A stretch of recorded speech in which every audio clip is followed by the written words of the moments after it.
Dear friend, I want to talk to you about an organization called USAID or USAID, however you want to call it. It was one of those stories that happened the other day, but nobody really explained it to you, kind of who they were. Nobody explained. They just kind of portrayed it as though, oh, look, Trump's cutting pork or doing something to destroy this pork barrel, big government lunacy. But as of now, I think somebody noticed if you try to access or log on to the International Development website, USAID, or I think the social media pages, there was this message that says something like the site can't be reached. I think Dr. Paul talked about this and others. I haven't really gone to look, but if you can. And many people are saying that's great because the recent Trump administration freeze on USAID activities, which is rumored by some to be either a precursor to either its overhaul or its complete and total dissolution, who knows. But this might mark one of the most consequential and important and critical moves of President Trump's tenure so far. Elon Musk, who was a voice many conservatives admire for his blunt clarity, his pellucidity, and the like, even suggested that the agency may be facing complete closure. Let's hope. Because if that's the case, Americans should breathe a sigh of relief for dismantling this bloated, interventionist, horrid juggernaut. It would be a monumental step towards restoring American sovereignty and refocusing on government that serves its own citizens rather than meddling and sticking its nose in where it doesn't really belong, abroad. For too long, many Americans have operated under the illusion and the lie that USAID is simply a charitable arm of the government, delivering aid to disaster zones, feeding starving populations, and providing clean water to impoverished regions. It's kind of like the UN, the whole UN thing. Oh, the UN's so beautiful. Oh my God, the beautiful, the little UNICEF or whatever the hell it is. And images of rice sacks bearing the USAID logo, or USAID we'll call it, dropped off in remote villages, still linger in our collective imagination. But these images, my friends, this PR nonsense are merely relics of a long forgotten, long gone past. Today, U.S. aid is not about humanitarian relief. It's a well-oiled regime change machine, funding and orchestrating political upheavals around the globe under the guise of promoting democracy and human rights.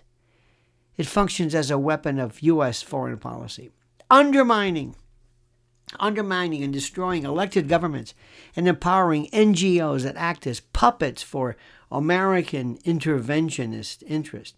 From Ukraine to Georgia and far beyond, my friend, USAID's fingerprints are all over this horror of destabilization, creating chaos where there was once order, and leaving sovereign nations to pick up the pieces. I know you're going to be asking, well, why would they want to do that? We'll get to that later. If you haven't figured this out by now, I don't know what to tell you. President Trump, God bless him, and his 90-day freeze on USAID activities was a masterstroke of strategic foresight, pulling back the curtain on how embedded the agency is in the affairs of foreign nations. Almost immediately, reports emerged from Ukraine that detailed how the country's press industry was floundering without its lifeline of U.S. taxpayer dollars. This is amazing.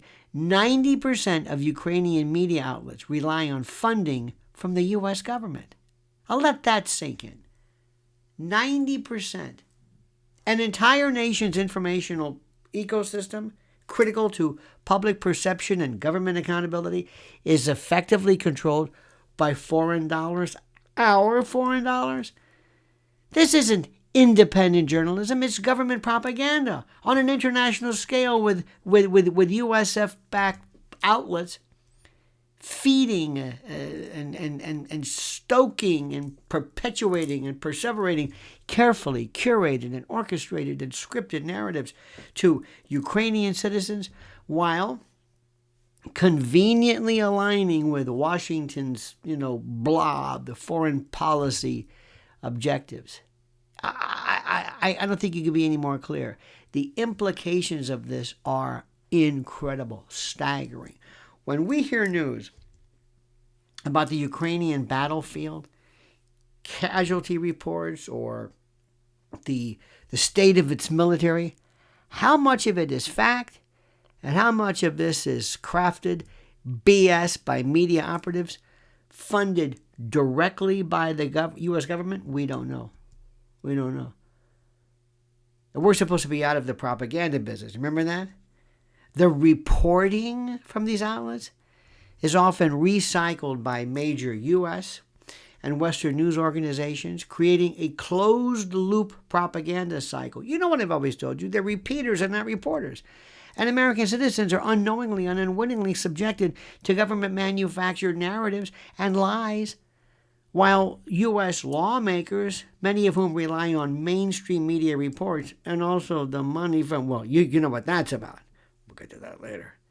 But they're fed the same curated and manufactured falsehoods and lies to justify ongoing military aid. And no wonder Washington's appetite for this disastrous war remains, I guess, insatiable, not to mention the money for the military-industrial complex. When the information pipeline is corrupted from the start, dissenting voices and voices of opposition are silenced, and only the approved narrative prevails. Sounds familiar, doesn't it? It's exactly what happened here and happens here in this country, until Trump. But disinformation is just one facet of USAID, their treacherous agenda. There's also the small matter of potentially funding one of the most devastating pandemics in modern history. Elon Musk recently reposted a report indicating that USAID funneled $53 million to EcoHealth Alliance. This is the shadowy organization tied to the Wuhan Institute of Virology and gain of function research. Remember that? On coronaviruses.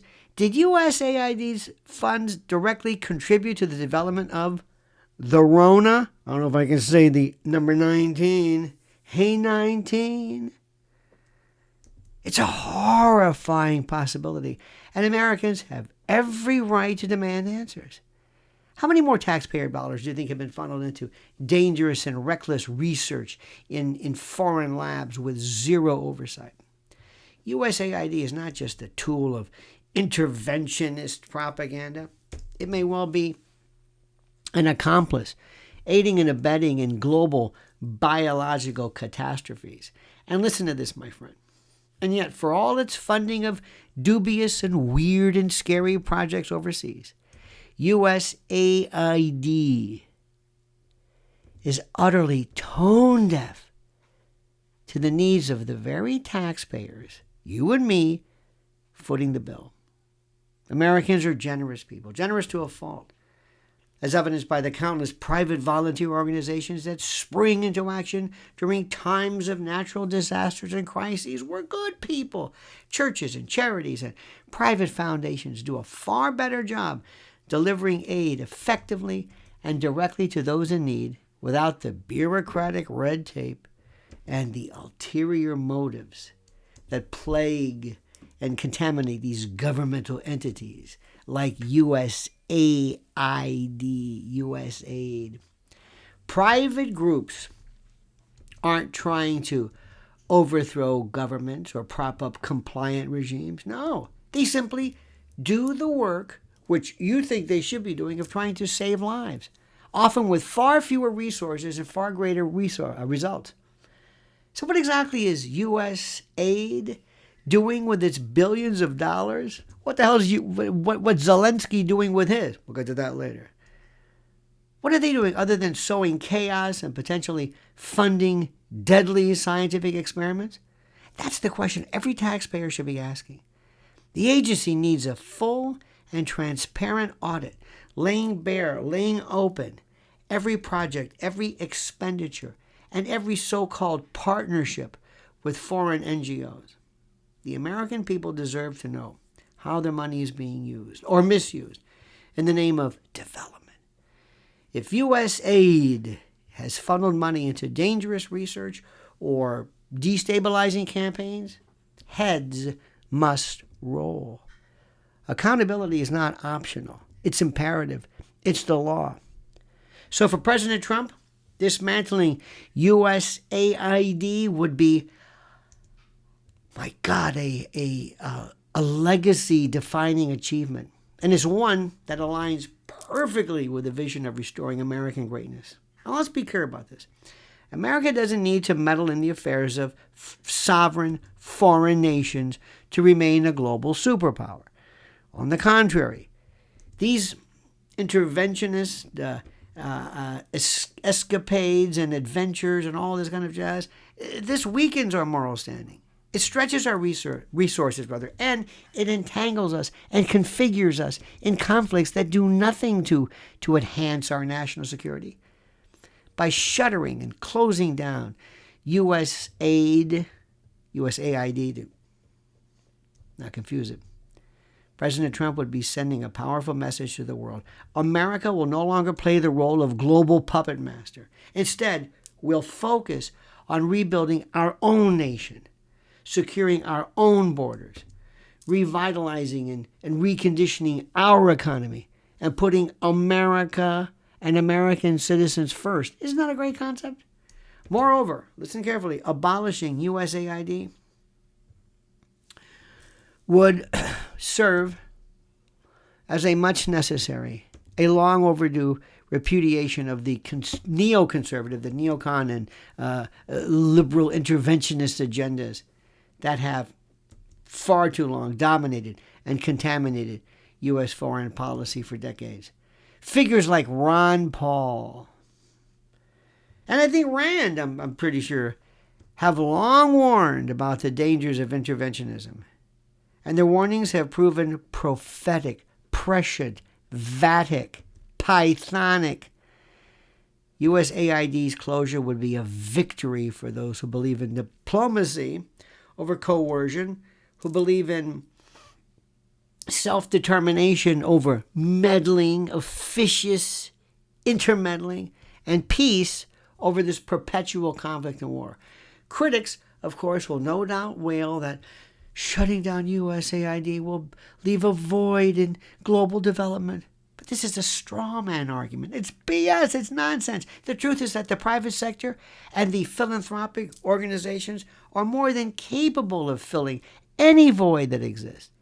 What they won't do, however, is funnel money into corrupt foreign regimes or prop up media outlets designed to serve as mouthpieces for U.S. propaganda. In the end, my friend, USAID has become a symbol of everything wrong with the Washington establishment. Bloated, bilious, unaccountable, and fundamentally disconnected from the needs and the desires and the focus of ordinary Americans and voters. Its closure would be more than symbolic. It would be a practical and a necessary step towards dismantling this interventionist state that we've become and reasserting and reestablishing our nation's sovereignty. For too long, dear patriot, our foreign policy has been dictated by bureaucrats and deep staters and shadow government operatives and sock puppets and ideologues who believe they have the right to remake the world in America's image. It's time to put an end to that. Stop it. Let the USAID, let its downfall and collapse serve as a warning to every other bloated government agency. Listen carefully. The American people are watching, and we will no longer tolerate waste and corruption or interventions carried out in our name without our consent. President Trump and great Americans like Dr. Paul understand this moment in history.